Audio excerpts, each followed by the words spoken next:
All right, golfers, we're going to talk about hip rotation in the backswing, but we're actually going to look at it a little differently. Rather than looking at the pelvis itself, we're actually going to focus on the kneecaps today. Believe it or not, these knees are not passive throughout this process. They very much are going to be engaged and they're going to be flexing and extending at different times to take stress off our body and free us up to be able to actually rotate more on the way back. The problem is too many people completely disregard this area and they make it almost impossible to do. So first common fault that I see a lot is golfers will just have way too much bend to the knees in the setup position. So if I stand here and my knees get too bent, not only am I going to create technical problems because now my knees push so forward that my hands don't really have any space to travel anywhere. So I'm going to create some sort of other technical issue somewhere else. But a lot of times what happens is my knees now are so low to the ground.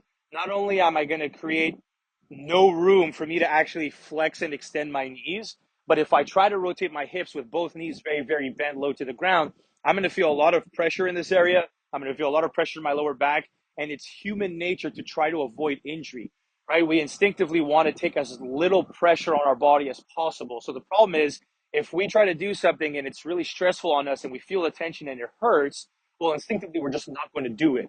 So in order for us to be able to actually create a lot of rotation to our hips and our backswing, we got to take all the pressure off our body, right? Little physical limitations. I find a lot of times people will come to me and they're trying to engage their hips on the way back, but they actually have a technical flaw that leads them to believe that it's a physical limitation. A lot of times it's not that you're physically incapable of doing it, it's that you're doing it in a way that's putting so much stress on the body because it's not an efficient motion that instinctively you're going to believe your body can't get there. But that's not always the case. So in order to free us up, let's actually have a little bit of less bend to the knees. This will actually create a lot more space now for us to then flex the lead knee, extend the trail knee, and actually create a lot more rotation to the hips on the way back, okay? Point number two is all about the lead knee. So a lot of times what I'll see is I'm trying to rotate my body on the way back, but you'll see the golfer keep the lead knee pointed to the target way too long.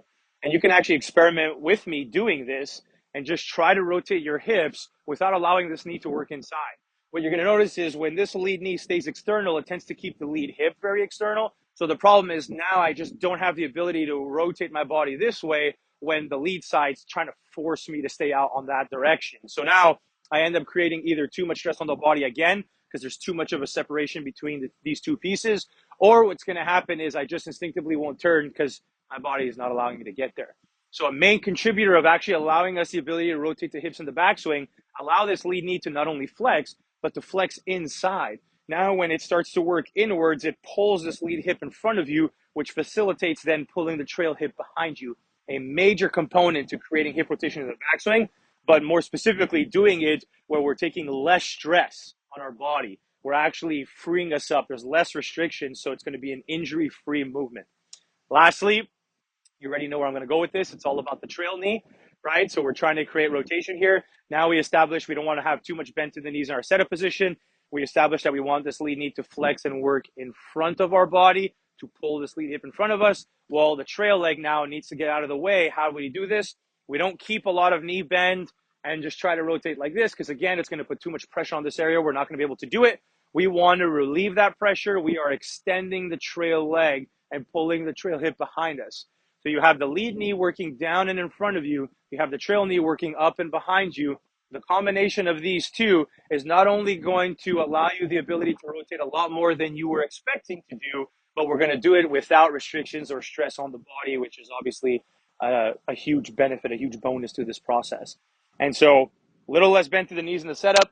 Try to manage your knees and how they move in your backswing. Believe it or not, it'll free you up to rotate these hips a ton more than you're expected to do, okay?